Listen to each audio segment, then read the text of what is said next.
Hello and good morning. Let me first of all welcome all of you who have joined us this morning from the comfort of your homes, in your offices, in your cars, heading into town, or in the wards now working to save our people and our motherland from the dreadful pandemic COVID-19. The social distancing protocols require that we reach you via the medium of live television and radio, and also digitally. But let me thank my friends from the media who have been able to join us here physically and to help bring this short activity to you wherever you are. I've also been joined by a number of officials from the National Democratic Congress, NDC COVID-19 technical team, and some staff of my office. As has become my battle cry over the last few weeks, my brothers and sisters, we are not in normal times at all. So please and please, if you have nothing essential doing outside of your home, please stay at home and observe the protocols of hand washing as frequently as you can.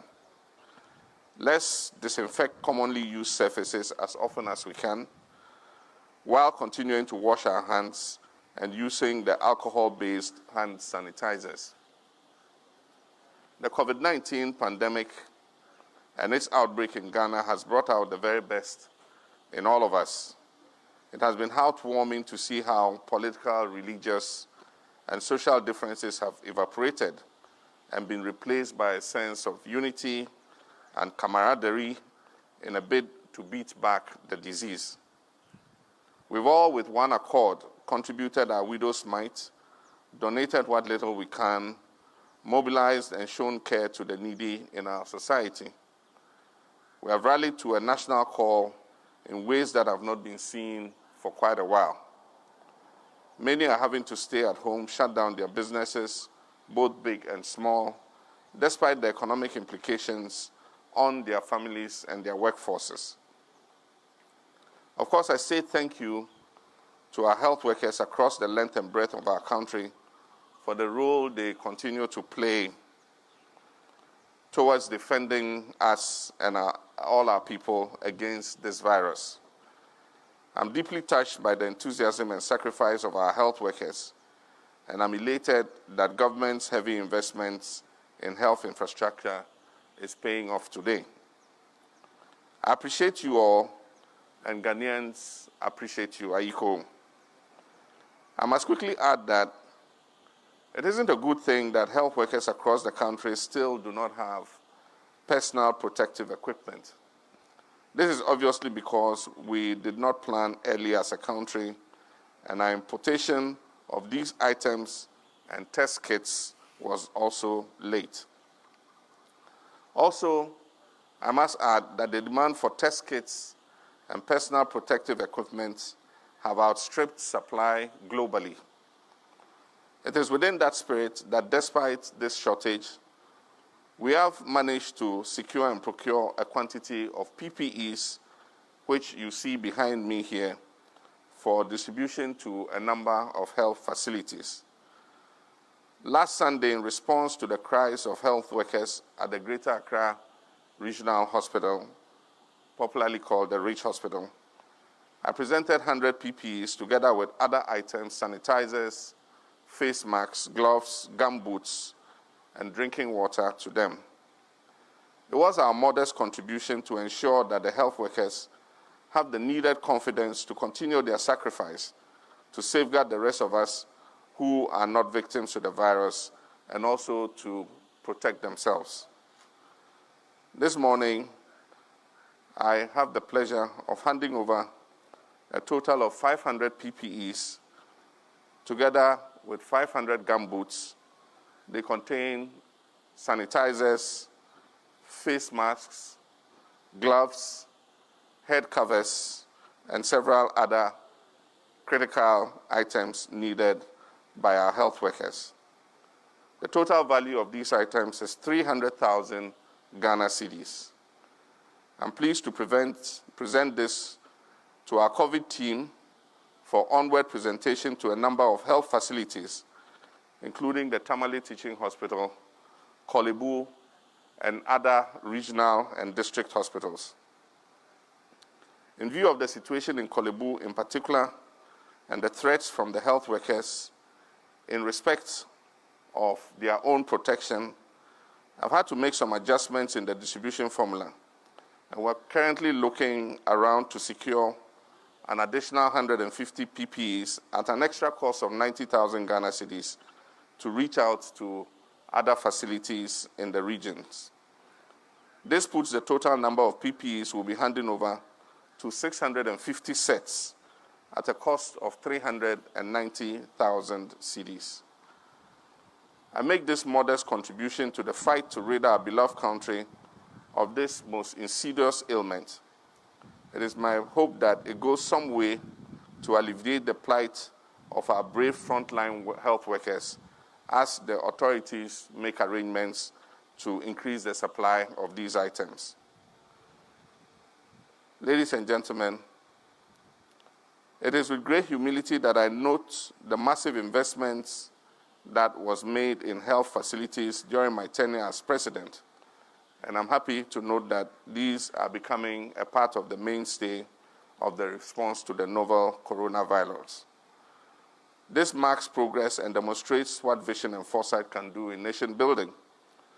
That notwithstanding, it has become clear in an era of pandemics and infectious diseases that a reactionary approach does not offer a sustainable path to protecting our people and economy from the harmful effects of such outbreaks. A more proactive state of readiness must be put in place going forward.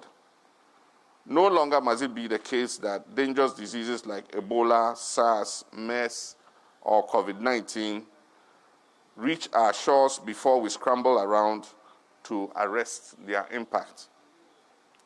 These diseases have unfortunately become serious threats to our survival and go beyond just the health of our people. They have adverse implications for on our economy and our way of life.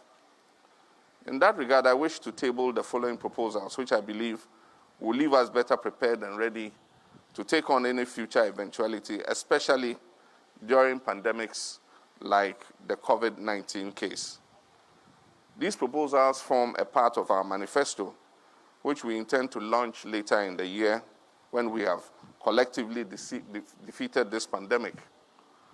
It has become necessary, however, to make these public because of the current climate and in the hope that, to the extent possible, they may be factored into ongoing efforts to combat this disease.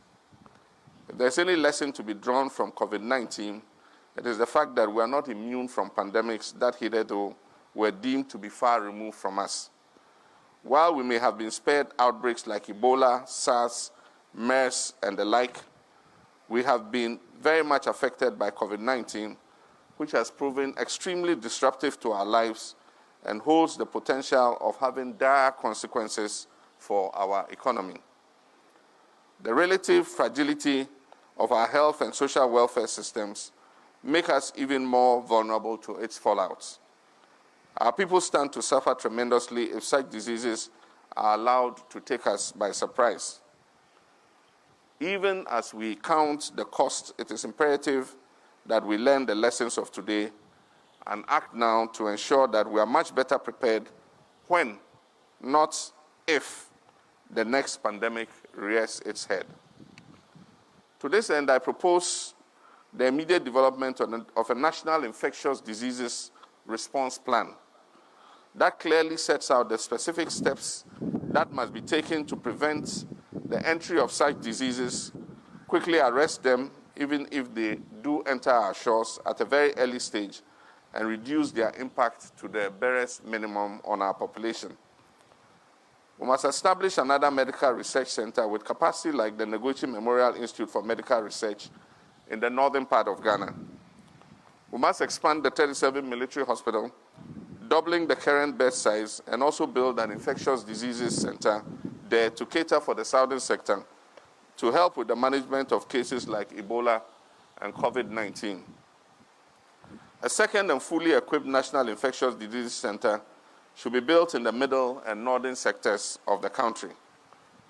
As part of our national strategic medical stock, we must have items such as PPEs and other vital logistics in place well in advance of any outbreak. The current shortage, which has led to a global scramble for these items, show that it is only the early bird that will catch the worm. We must always be prepared and not be caught off guard again in such a situation. A key plank of this strategy is to boost the capacity of our manufacturing firms to produce these items locally to reduce, if not eliminate, our dependence on imports, which can be unreliable in times like this.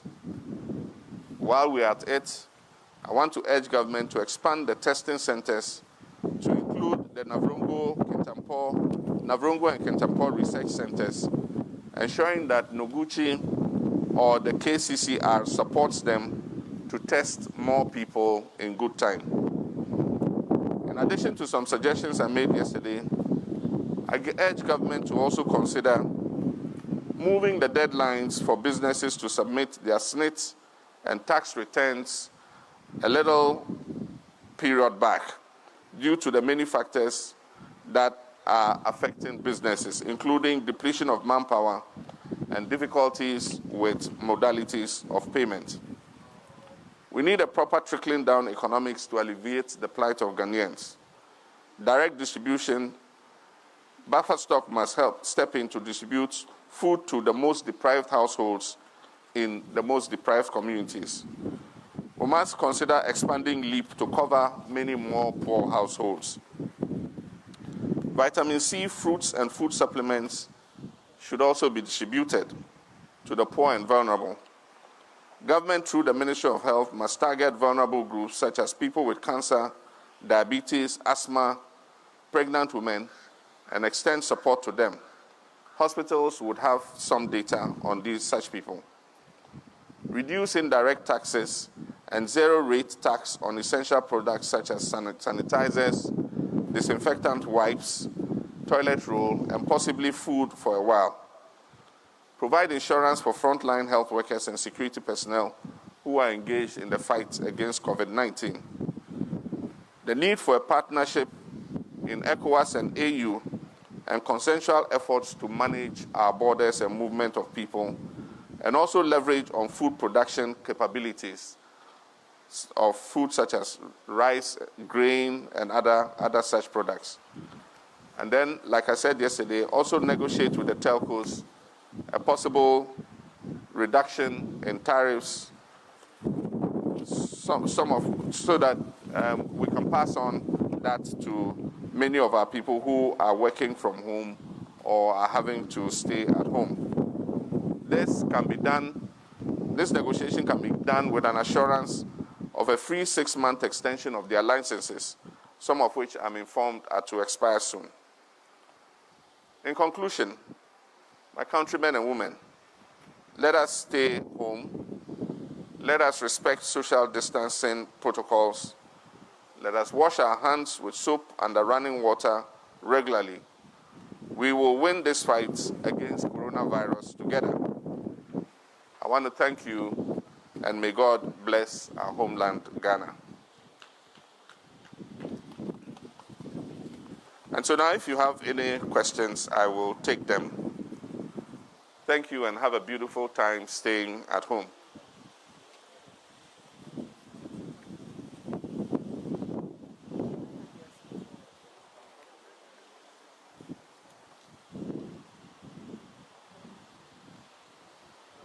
Thank you. God bless you.